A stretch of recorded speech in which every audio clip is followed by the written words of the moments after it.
बिरहा का शुरुआत कवि जी कैलन।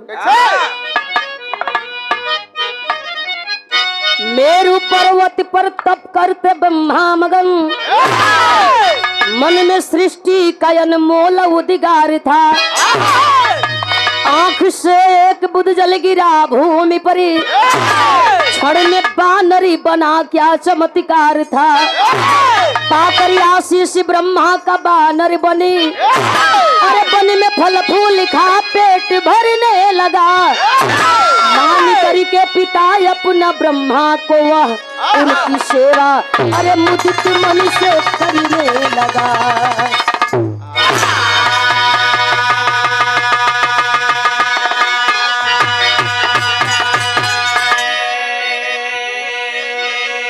सृष्टि का रचना भइल और सृष्टि के रचना के बाद मानव का रचना भइल।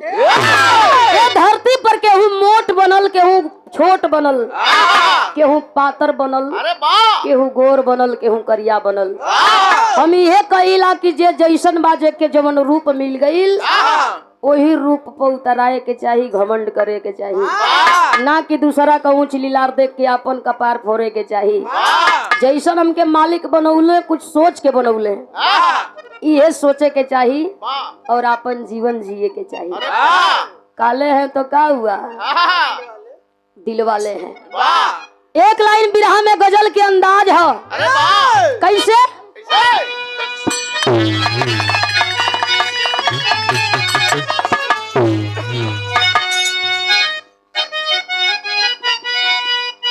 कोनो हसीन लड़की कहे, अरे मैं नाजे हुस्नू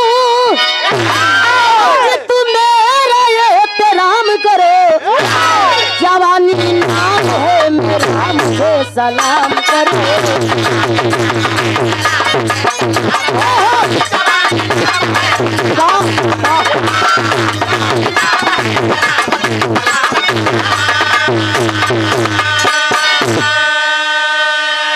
जवानी नाम है मेरा मुझे सलाम करो। जवानी एक बार आवेले तो बुढ़ौतियो एक के बार आवेले, बुढ़ौती एक बार आवेले तो बचपनो एक के बार आवेले। जय दिन बेटी बेटा के जन्म होला तो हमके आपके लगेला कि लड़का लड़की बढ़ता, वही दिने से ओकर जवानी शुरू होले। एक दिन जैसे बढ़ेला वैसे ही एक दिन ओकर घटेला।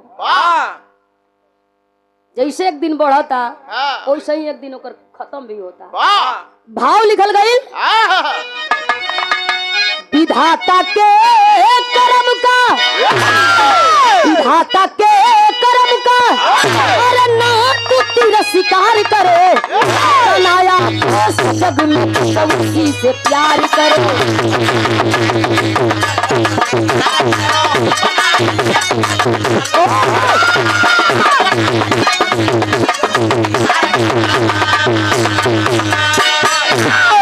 बनाया जैसे जग में बस उसी से प्यार करो। प्यार अगर करे के होखे तब माई बाबू से कहला। हम कहिला कि माई बाबू से बड़ा कोई देवी देवता ना हो। 33 करोड़ देवी देवता एक और, माई बाबू एक और। माई बाबू के जे पूजली हल तब बुझल कि 33 करोड़ देवी देवता के पूजली हल। जितना कहल आसान उतने कईल मुश्किल बा। हमहू कहब केहू और कह दे, लेकिन हमहू न कह पाइब न केहू कह पाइब। करे के चाहिए। काहे? दुनिया जहान फलान ढेकान अगर हम आप देखत बानी तो ये माई के देन बा। प्रसव पीड़ा से बड़ा पीड़ा कोई दुनिया में ना हो, जो ना पीड़ा के माई सहेली आपके हमके जन्म दिली। एक लाइन और कवि जी लिखलन है, यारी करी ना तो मालिक की परियति बारी करे। यारी करी ना तो मालिक की परियति बारी करो। धारा पर नमना जिंदगी बेकार करो।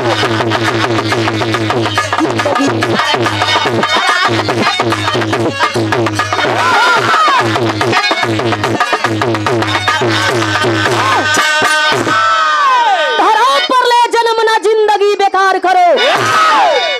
जीवन के व्यर्थ ना गंवावे के चाहिए।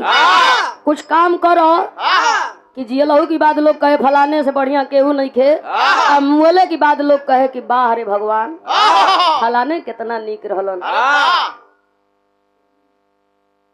और सम्मानित गार्जियन महोदय बड़का भैया स्वामीनाथ जी, ये आपके द्वारा सादर 200 रुपया दे करके सम्मान किया गया। भैया के भी आदेश रहले बिरहा खाती चरणन में पौलगी, सबके पौलगी प्रणाम, आशीर्वाद के कामना बा।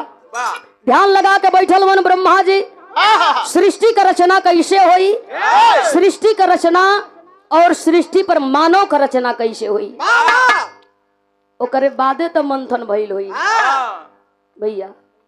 तब जा करके विष निकलल, गाय निकलल, तब जाके लक्ष्मी जी,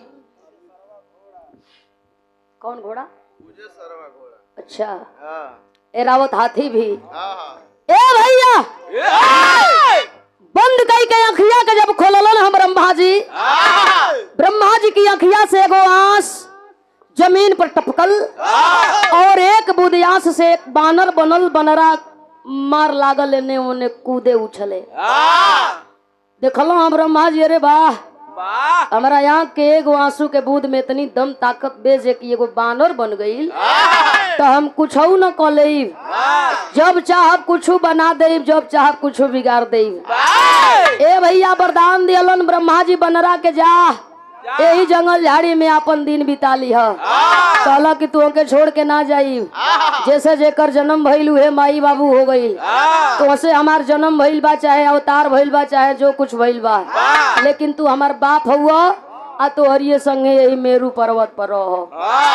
ब्रह्मा जी कहला चल ठीक है, ये बात इहो हम मान लेता नहीं, जो अपन खो कमो जो पता ही शुरू।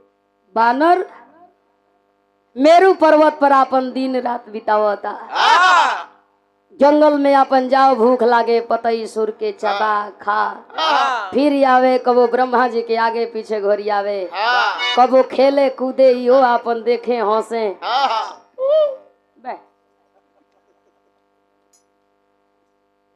एक दिन अब बानर के बड़ी जोर का प्यास लग गई, बानर दूर दूर ताकत बा, कहीं ताल तलैया नहीं खेलौकत, चढ़ गई लोही मेरू पर्वत पर ताकता, एगो छोटहन का ताल दूरे तनी लौकल, उतर के गईल वही ताल के किनारे बैठ गई, चुतरे की भरी गर्दन लटका के जे पानी पिए के कोशिश कैला, जे ही बानर मुड़ी लटकौलस, तब बनरा खानी एगो और बानर वही पनिया में रहल, डबल बानर रह वही में। जब ही मुड़ी लटकौला पानी पिए के, तो देखा था कि हमारी है खानी सेम सेम हमारी नियर, हमारी दे नियर। आई बानर पानी में का करता, तो एके बुझाता कि ओ लुकाइल बा, रुको इनके अपन एरिया जो हम छोड़ाई न तो हम असल बानर बानर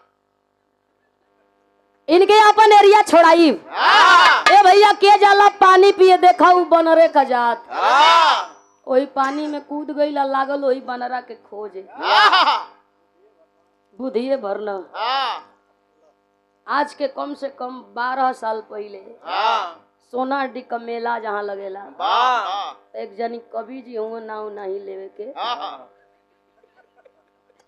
लेकिन आप लोग जाना था अब वो कहीं और हुआ, तो हमारा उतना ज्ञान बुद्धि रहा ना, रिकॉर्डिंग का होला हमें का पता ना रहल। बोलौलन जे रिकॉर्डिंगे करे के हो, तो हम गईली, तो बगले में स्कूल बा एगो, वही स्कूले में रिकॉर्डिंग रहे, ऐसा ही लाग गई रहे कुल लाइव रिकॉर्डिंग। ए भैया उन्हें का रात भर गौली, सुबेर का बेला जे ही यही जा रोडे पर उपरैली जा, तो एगो बानर सर्कल आवत है, तो एगो की चलते कोई गो आवता ना सर। अब भोर का बेला साँच कहता नहीं, जे पतो हो के अपनी लेके एगो बुढ़ऊ दादा पतो के लेके अब वही जा खाड़ा रहल, बस एगो जाला, वही बस को इंतजार करत, आ नहा के भोरे भोरे में ऊंचा डियावा अपन झिल्ली में लेके हाथ में टंगले रहल, उ सर्कल सर्कल आइल, झपक के झिलिया लेके पेड़े पे चढ़ गई, उ मार हल्ला करत हमार जंगिया ले गई, जंगिया ले गई। हम कहली क्या करबो, जंगिया ले गई तो अब जा दूसर सिया लिया, ऊ का बुझता कि जंगिया का होला, ऊ बुझत त ले जइबे ना कर तो कि जंगिया का कौन काम है बा। हां वो तो उगारे घुमेला स कैसे लंकवा जरा देला सब ले गईला जब वो झिल्ली के फरला चड्डी त जैसे फरला वैसे ही फेंक दिया। यही होला बानर। अभी जब देखला कि हमारी खानी बानर पानी में, ई वही मधाई दे कूदी गई आ कूद के लागल खोजे, गीत लगल ये भैया।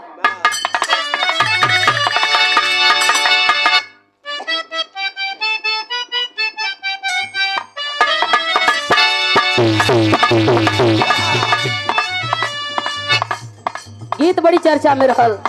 कैसे? अरे चले लुटहरिया त नदी बीच नैया,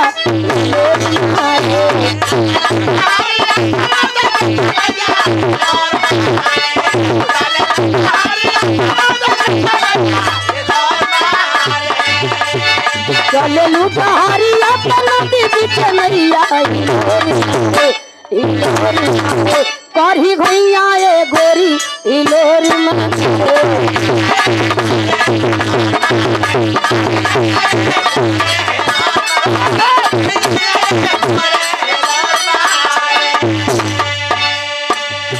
ओही में बानर खोजे लगल। जब पानी में बानर खोजे लगल तब बानर से बानर ना भेटाई। आप लोग माता बहन बैठल बानी, तनी सा ध्यान से हमार बिरहा आप लोग सुन ले जाई।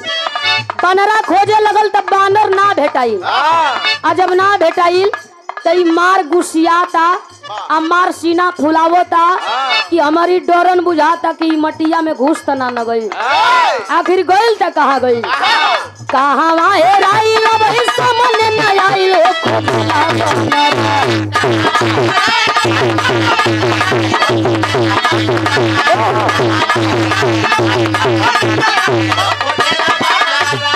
कहाँ वाहे राइल वही सामने न आइल वही पानी में दुश्मन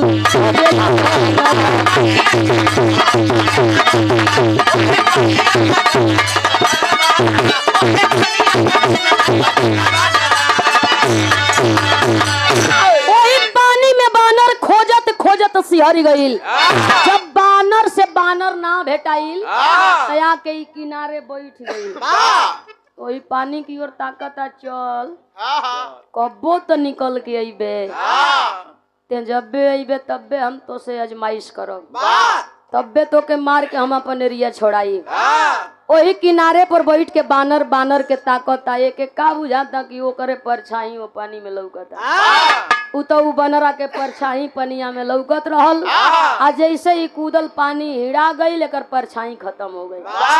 बानर रहे तब तब बानर के बानर मिले। अभी किनारे बैठ के मुलुर मुलुर वही पानी में ताकता, जबले तू ना अइबे तबले हम ना जाई। ए हर एकर जवन दे ही बा बानर को, धीरे धीरे बानर का शरीर परिवर्तन होता। बानर का देह धीरे धीरे धीरे धीरे बदले लागल। अब बदलत बदलत बदल के भइल कैसन, तेरी का भाव लिखल गई। अरे विधानवा कैसन ब्रह्मा रचले, विधानवा कैसन ब्रह्मा रचले, बानर नीर से बाहर पाया नारी।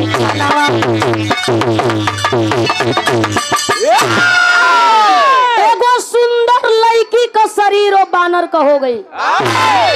16 बरिस का एकदम टकाटक सुघर लड़की, फर्स्ट क्लास। ओकर देह दम दम दम दम दम कतबा। किनारे बैठ के बानर बानर जो होता है एकर देह लड़की हो गई। और जब बानर का देह लड़की का देह हो गई, जब भी घूम के अपना और तकलस के भाई छिनिया थौरिया केर गइल मा। जब बानर ताकता एकर शरीर बदल गई बा। सुघर सुघर गोड़, सुघर सुघर हाथ, सुघर दे, तई बानर जवन हो लागल ला जाए। घूम घूम ताकता, ई का हो लगल भुसौला खोजे। भाव बा अरे तना सुंदरी का पाय गयल मनवा लजा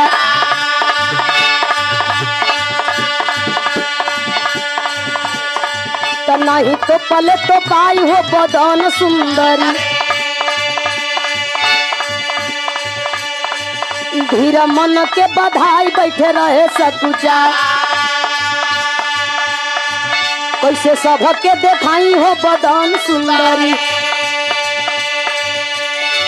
देखे घूमी घूमी अंग सब लगता बेढंग देखे घूमी घूमी अंग सब लगता बेढंग कैसे सबके देखाई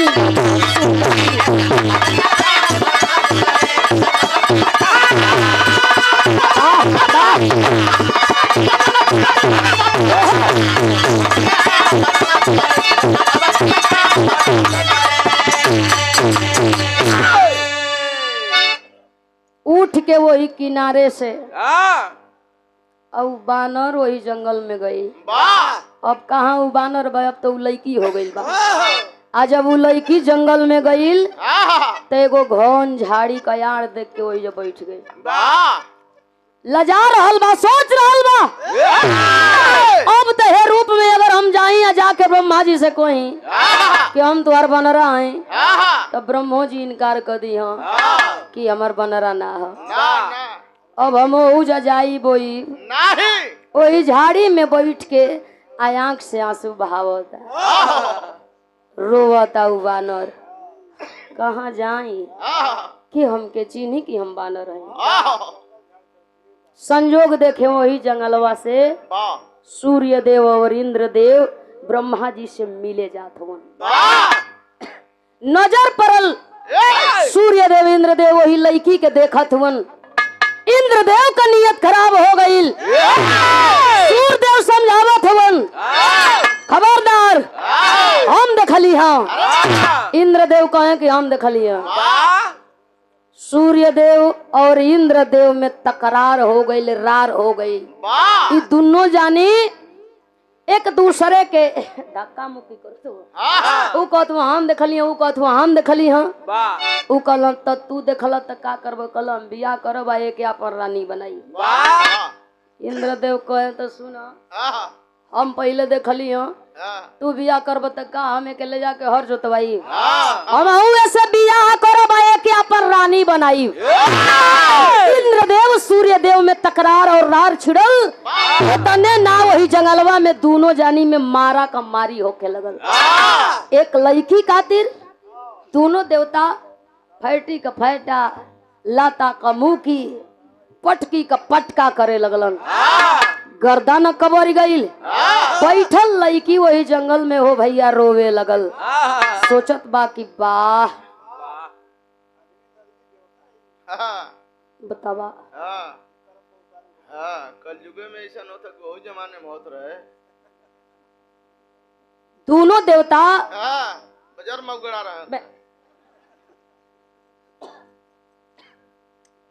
नीयत खराब हो गई। सुघराई देख के लगलन बाजे। सोचत बलैकिया रोवत बाजे हमारी खाती है दूगो देवता आपस में लड़ के मर जइहन तो हम पाप का भागी हो जाई। उठ के आवल चाहत बा, दोनों देवतन के मनावल चाहत बा, लेकिन आवे त कैसे आवे। नंग बदन लड़की का पतई वतई अपन लपेटले बिया बैठल बिया गीत लगल।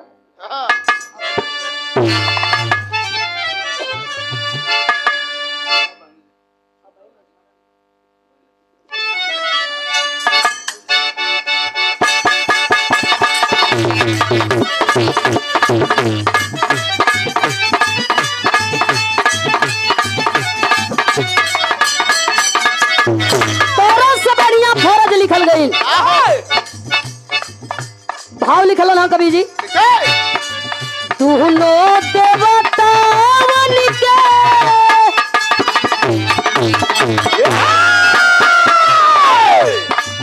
दोनों देवतावन के बिगड़ल मिजाज में घालू बदे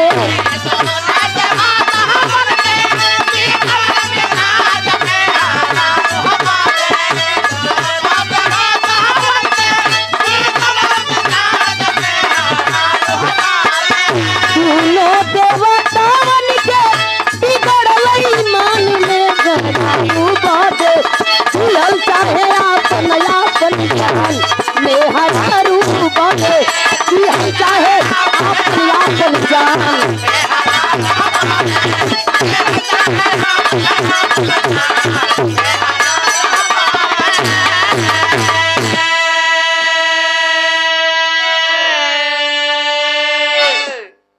दोनों देवता मुअला पर एकदम उतारू हो। हाँ दोनों आसाराम बापू के चेला रहे कुल का। आसाराम को घरी का जानी जन्म रह कि ना। हाँ वही आसाराम बापू ये समय आके लीला कैले हमें। दोनों देवता मरे का उतारू हो गई कि हम मर जाई वाह बाकी छोड़म ना। हमार यो तो हमार यो हमार का मार हुड़ मच गई। बर्दाश्त ना भइल लइकिया से कहल कि का तो लोगन के कोही। दोनों तो गले हवा सका एकदम। लइकिया अपने मने मने सोचत बेजे रोवत बा कि बताओ ई देवता हमार तन ढके के बारे में नइखन सोचत। ये अपने में मरे मिटे का तैयार हुआ कहीं तो कैसे कहीं खड़ा हो गई। कहल जाला कि जैसन देवता वैसन पूजा। अभी खड़ा हो गई और खड़ा होकर के लइकी आवाज लगौला दोनों जानी हमारा बदे मर जइबा। लोग आजीवन हमके ताना मारी और तुहन लोगन कभी नाम कलंकित हो जाई। एगो काम लोग करा तीनों जानी अपनी अपनी जगह लोग खड़ा हो जा। हम लड़की बानी और ये झगड़ा हमारी बदे होता तो हम डिसीजन लेब। हम बताइब जे कि बिया हमार होई कैसे। अपने में मत लोग हमार तन ढके के बारे में लोग नहीं सोचत। इंद्रदेव उतरल पगड़ी फेंक दियल आ जब लड़की पौला इंद्रदेव का पगड़ी गईल झूठा में अब बढ़िया से अपन तन ढकल।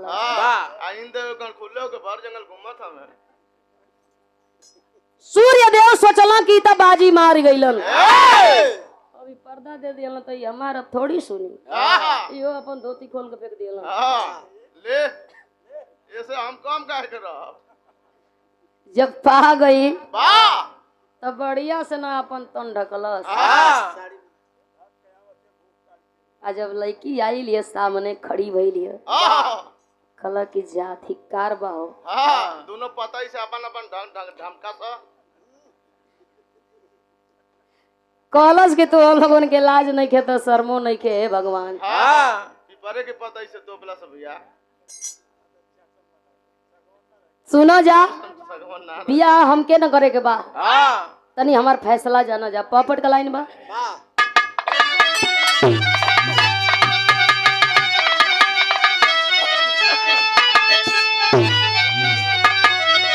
अरे देवता हुआ दुनिया में कीमतिया बतिया मान हो। देवता हुआ दुनिया में कीमतिया बतिया मान हो। तीनों जानी बतिया मान हो।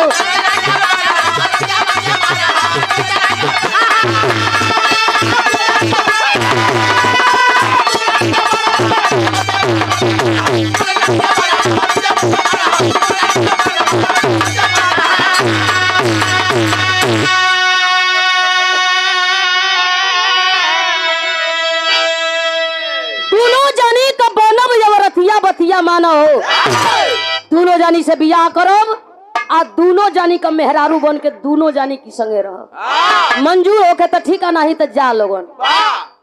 प्रधान जी आगे इनके ला मान गए तब सूर्य इंद्र दोनों की बन गई नारी हो। लगा प्यास बुझाए जबकि दोनों पारी बारी बारी हो। अरे कामदेव मारे लन सब कर मतिया बतिया मान हो। अब बिसरे नाई बतिया मान हो।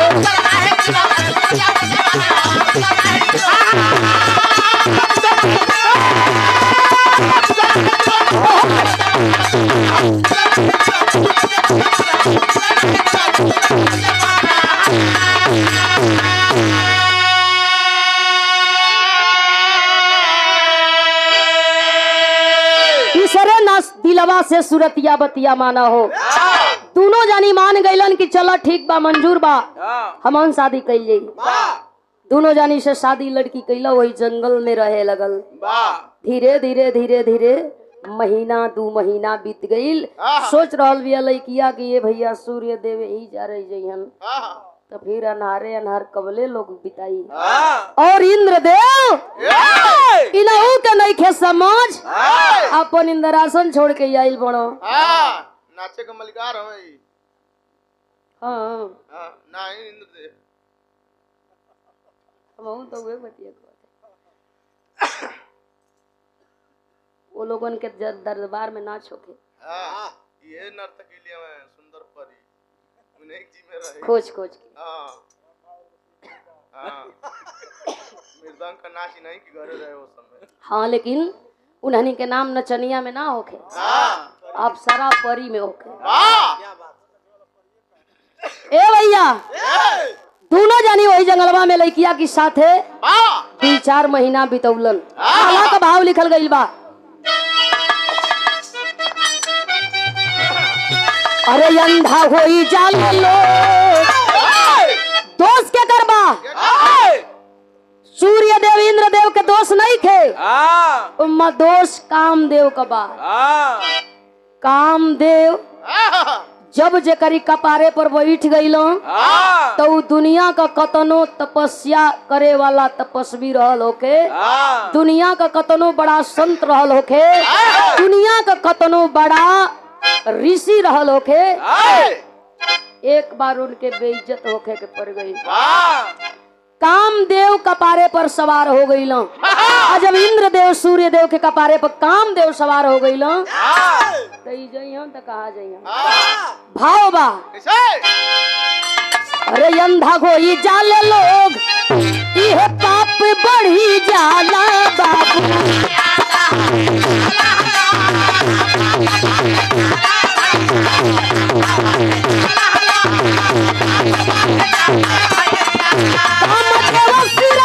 हो जालन जब सवार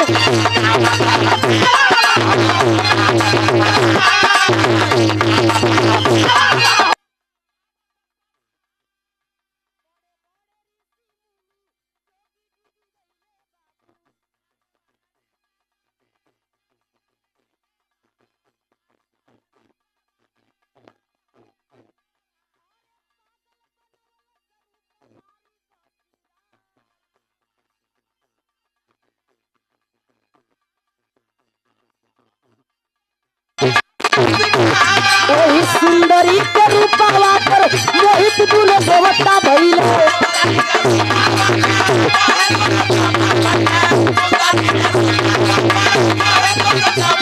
अरे अपनी गरिमा के गइले हो भूला।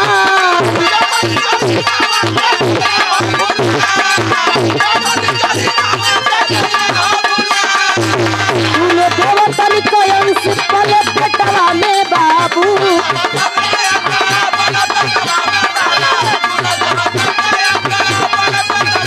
अरे सुंदरी के तन से पैदा भइले दू गोला।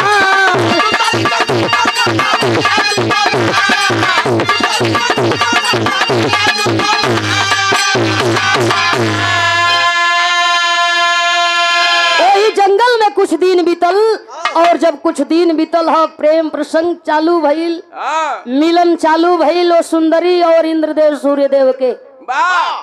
कुछ दिन के बाद सुंदरी पेट से बिया पेट जनाए लगल। आज जब इंद्रदेव सूर्यदेव सुंदरी के देखलन, सुंदरी का तनी हाव भाव बदलल देखलन, पूछे लगलन कलश कि हम माई या तू बाप बने वाला हो बाबू। इंद्रदेव सूर्यदेव हंसे लगलन, खुश भइलन। हम बाप बने वाला है कला। हाँ धीरे धीरे 9 महीना जंगल में लड़की बितौला। प्रसव पीड़ा सह करके लड़की 2 गो बेटा के जन्म दिले। दोनों बेटा बली। बड़ी फुर्सत के बाद एक दिन लड़की वही नरवा में नहाए गई बिया। जो उन्हें नरवा में पनिया पिए बनरा गई रहे।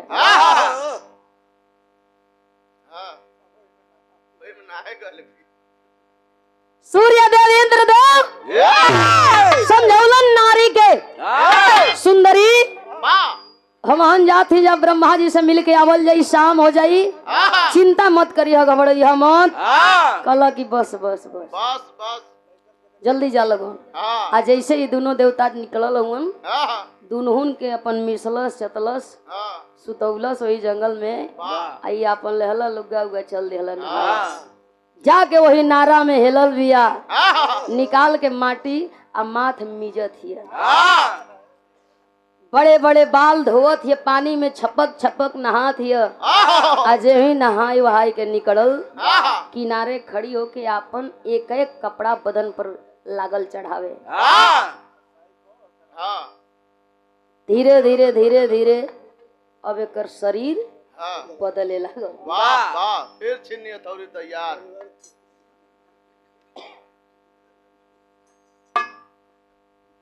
साया साड़ी ब्लाउज अब समाप्त नहीं है ना अब धीरे धीरे धीरे धीरे ये सब बहुत ज्यादा करियाई में से साया होकर नीचे गिर गई ब्लाउज वही अपन बाडी में हलरा था बाहर सिनाए माथे सो माथे होता अब वो लड़की से फिरो बानर हो गई आ जब बानर हो गई तो अब दही पो के कपड़ा सुहाता वो बैठ के लागल नोचे लागल फारे लागल दांते से खींचे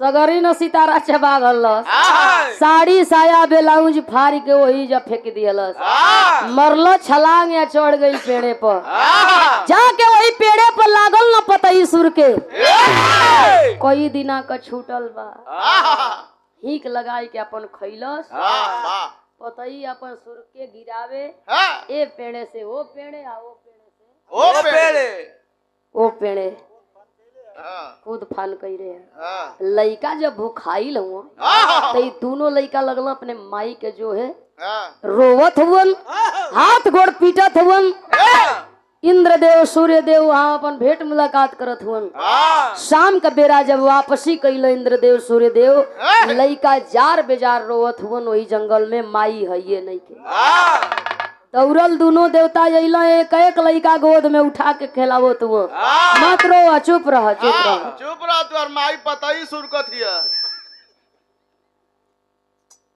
इंद्रदेव बोलावो तो वो भर जंगले खोज गल ए भाई कुटिया से कोनो लेके भाग गल का फिर के खोजत हुआ की सुंदरी कहाँ हो सुंदरी अच्छा सुंदरी रहे तब न बोले वो तो पेड़े पर वाह पता ही सुरकत हिया इंद्रदेव समझावत हुआ सूर्यदेव के मत खोजा धोखा दे के चली गई बेवफा हो गई चलो उठावा ये एगो लड़का एगो इंद्रदेव ले लो एगो सूर्यदेव ले लो आ दोनों जानी लेके लइकन के चलल हुन पालन पोषण करत हुन दोनों हो जानी वो लइकन के तैयार कैलन वो दोनों लइका के रहल भाव बा आखिरी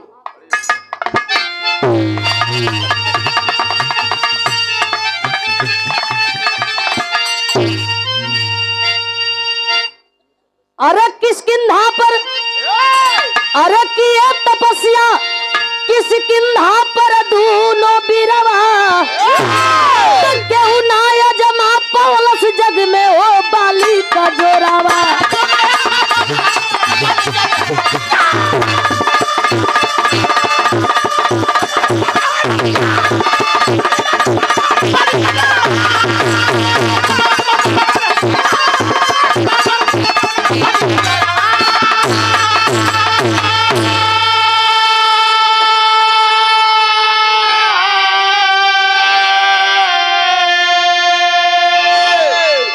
इंद्रदेव से सुग्रीव और सूर्यदेव से बाली दोनों लड़का जब तैयार भइल किष्किंधा पर इन्हन का राज है किष्किंधा का राजा बाली बन करके अपन राज देखत हुआ प्रजा का जैसन आदेश जैसन आज्ञा वैसन पालन एक दिनमा बाली के कहल जाला कि बल के केहू थहौलस न दाब देलन जब रावण के 6 महीना काखी में तस बुझ कि उन्हों को बुद्धि हेरा गेल जे 6 महीना आगे के बात 6 महीना पीछे के बात जानत रहे बिचवा में काने जलना घोड़ा हो तब दे तो आँखी में चताइल है, जान गई तो चताइले ना रहे। हाँ वही किष्किंधा पर्वत पर दोनों लड़का आपन आपन बल के बदौलत आपन आपन राज जमौले हो। हरिया भगवान जी 14 वर्ष बदे वनवास गई हवन, तौले रावण जानकी के लेके चली गई। ई रोवत हुआ, खोजत हुआ, सबसे पूछत हुआ सीता कहाँ आई। केहू देखल, केहू जानत बा कि हमार जानकी कहाँ बाड़ी। कहल जाला कि भगवान सबकी बारे में जाने लगा, अपनी बारे में सीता जी। हनुमान से मुलाकात हो गई और हनुमान से जब मुलाकात भइल सीता का पता लगौलन, लंका पर पुल बधाइल लेके भगवान सेना पहुंच गईलन। सेना के रहल बानर भालू। संजोग ठीक रहल कि बानर भालू लेके गईल लंका पर लड़ाई कैल। आदमी लेके गई होता। हाँ तो आदमी कहता कि राम तू वही बंदूक ताना हम सोना लेके घरे चलत है। ये मार के फेंक देता। भगवान राम का अवतार यही बदे भई दुष्टन का संहार करे खातिर वनवास और वनवासी भैला का भी रीजन रहल। अगर वनवासी ना होतन, वनवास ना जैतन तो राक्षसन का अंत ना होत और जे श्रापित रहल ओ श्राप से आदमी के मुक्ति ना मिलत। हनुमान वही जंगलवा में भेटा गई कैसे? सुग्रीव से। मारी रोवत हुआ, फेकरत हुआ, कहल के हम सुग्रीव। हनुमान जी कहल काहे रोत है बाबू? का भइल बा? कहल हमार भाई मेहरारू रख लिया समार, बिना गलती को हमके मार के भगा दिया। हमार मेहरारू लइका ओकरे कब्जा में हो। हनुमान जी कहला कि तो सरासर पाप हो, अन्याय हो। कहला तो का करी, गलत फहमी में हमार भाई हमके दोषी ठहरा दिलस और देश राजद्रोही साबित करके हमके राज से मार के निकाल दिया। हनुमान जी कहला कि रीजन, कहला कि राक्षस के मारे बदे भैया गईलन, उनके पीछे हम गईली। भैया कहले रहला कि जबले हम ना आई तबले तू ये जो खड़ा रही है। गुफा से अगर रक्त का धार बह जाई तो बुझिए कि भाई मरा गई। ऐसने हमारी संगे भइल, लड़ाई भइल भैया और राक्षस के बीच। रक्त का धार गुफा से जब बाहर आवे लगल तो हमके बुझाइल जे कि हमार भैया राक्षस के हाथे मरा गईल। डरन हम का कैली कि गुफा का मुंह बंद कर दियली। एगो बड़ियार चट्टान से गुफा का द्वार बंद करके आ जब गईली राज दरबार में, सब लोग पूछे लगल बाली कहाँ हुआ? बतौली राक्षस मार दियलस। जितना लोग बा सब लोग निराश हो गई, सब लोग उदास हो गई, सब लोग रोवत बा। कुछ दिन के बाद लोग फैसला कैलन जे किष्किंधा का राजा अब के बनी। तो लोगन द्वारा राज हमके दिहल गई और राजा बनावल गई।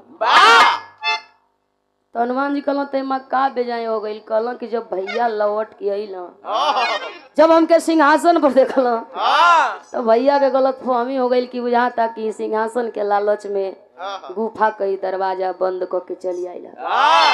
ये कारण हो गई और यही में हम बनाई बनाई मरा गईली। तब से हम ना जाइला और जब जब कोशिश करीला तो भैया के हाथे बनाई बनाई पिटा जाइला। हनुमान जी कहला चिंता मत करा, राम का वनवास यही खाती भइल बा कि जे अत्याचारी हो ओके उमरी हाँ। चल के तू अपने भाई के ललकारा। सुग्रीव कहला कि हिम्मत होत ना हो, थोड़ा बहुत जान बचल कहत कि जाके ललकारा, मार दिए के गदा, काम खत्म हो जाए। अच्छा उनको बौसीर भइल है। वो जमाने में रहे बौसीर के बीमारी। तब तो तू पुतियो गंद ले आइबा। हां वाह नियादी रहे। अरे सुखेर भाई दिए रहलो।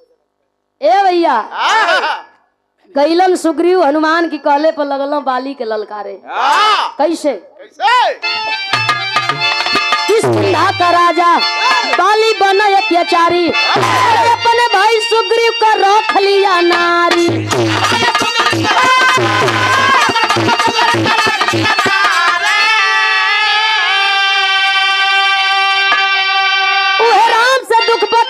सुग्रीव ढारे लोरावा त केहू ना अजमा पावला जग में हो बाली कजोरा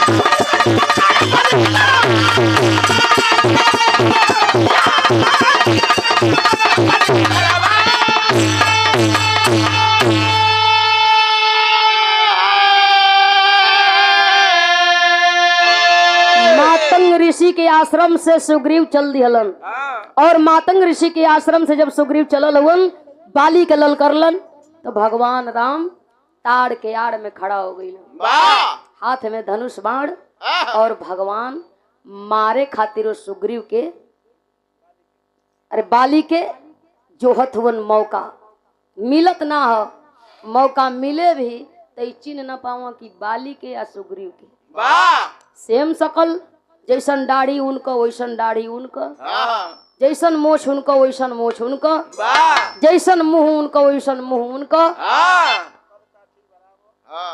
बनाई बनाई सुग्रीव मरैलम बाली के हाथ फिर भाग के गईलन भगवान राम की आगे हाथ जोड़ के रोवे लगल कहला कि भैया का दुश्मनी समझ में आ गई लेकिन प्रभु तुहार दुश्मनी हमारी समझ के बाहर बा भैया के यहाँ भेज के हमें बनाई बनाई मरवा दी हला कहला कि मारब लेकिन काहे ना मरल भगवान सुग्रीव के समझावत हुवन चिन्ह ना पौली कि सुग्रीव के बाली के यही मत बनाई बनाई तो तोड़ दिया ऐसा फूल का माला रहल फूल का माला निकाल के अब भगवान जी वही सुग्रीव जी के गले में डाल दिया कल ऐसे चिन्ह जाए कि सुग्रीव के अब बाली के अब जाके ललकारा चल के ललकारत हुन भैया के फिर से बाली आई लोगन सोचत हुन कि एक ए बेरी मार के मुआई द न रही बांस नवाजी पिपीरी नहीं रही या नहीं बार बार ललकारी अइलन बाली ललकार के चलल हुन भूमि में दोनों भाई खड़ा हो गइलन और दोनों भाई में गदा का प्रहार होके लगल तार के आड़ से भगवान जी धनुष पर बाण चढ़ौलन आ मरलन ह बाण चलल सनसनात आ जाय के वही बाली के लगल भाव बा ताड़ के यार से तब मारे रघुराई बदला हमसे लोग बाली द्वापर युग में जाई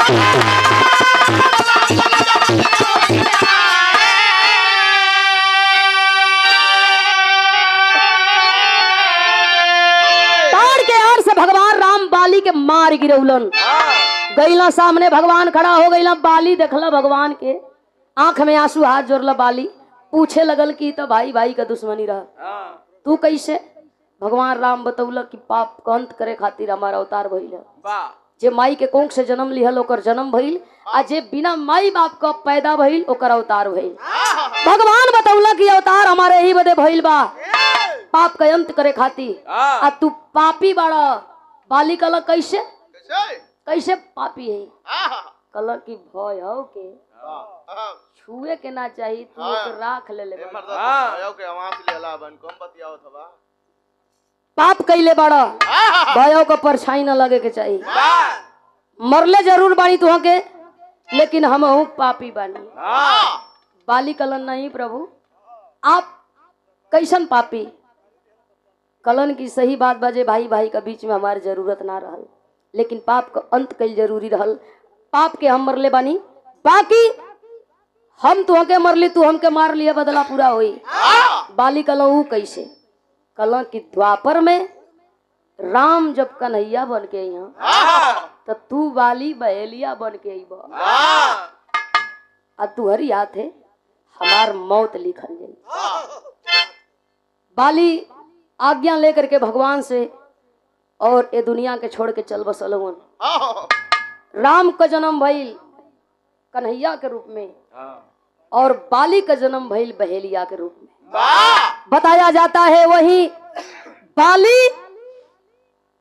द्वापर में बहेलिया बन करके आइल जंगल में शिकार करत बा भगवान कन्हैया पैर पर पैर चढ़ौले हुन कदम के डाल के नीचे सूत के बंसी बजावत हुन उनके पैर के तलवे से एक चमक आ रही है एक जोत आ रही है देखा बहेलिया ओके ये समझ में आइल बा कि जे मृग के आंख चमक रहल बा धनुष पर बाण चढ़ाई के मरल ह मृग के मारे के चक्कर में जब भगवान कन्हैया के तलवे में बाण लगल है, बंसी हाथ से फेंका गई, भगवान हाय कई के जमीन पर लेट गईलन। दौड़ करके गया बहेलिया, भगवान को देखा, दुखी भगवान के उठौला गोद में, प्रभु क्षमा कर दई, माफ कर दई, जाने अनजाने में गलती भई, जान के नहीं की मरले। भगवान कन्हैया दर्द में हुन, लेकिन बहेलिया के बतौलन, नहीं रे बहेलिया, याद कर त्रेता का तू बाली और मैं राम। बताया था, वरदान भी दिया था कि तू मारेगा और तेरे ही मारने से कृष्ण का मौत होगा। बहेलिया रोने लगा भगवान कन्हैया के गोद में लेके, कहल जला कर्म प्रधान विश्व करी राखा, जो जस करनी तस फल। धरती पर जे जैसन कर्म करी हो भैया, ओके वैसन आज न त कल भोगे के पड़ी। कर में तो राम के भगवान बना दिया और कर में रावण के राक्षस बना दिया।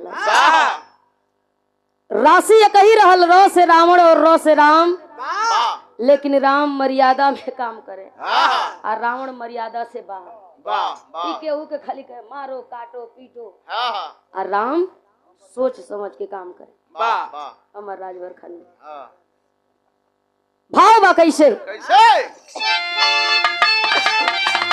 तार के यार से उहे मारे रघुराई, और बदलो हमसे लोगे बाली द्वापर जुग में जाई।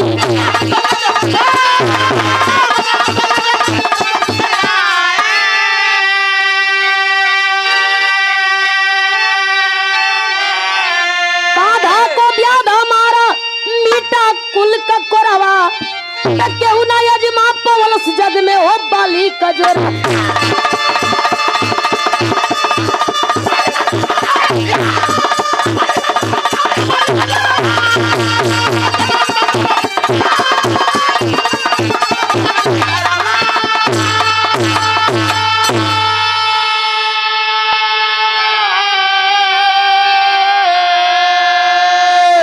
गुरु बिहारी गुरु गणेश गुरु राम लाल गुणकारी, स्वर्ग बसे चंद्रिका कवि बच्चन जी बने पुजारी।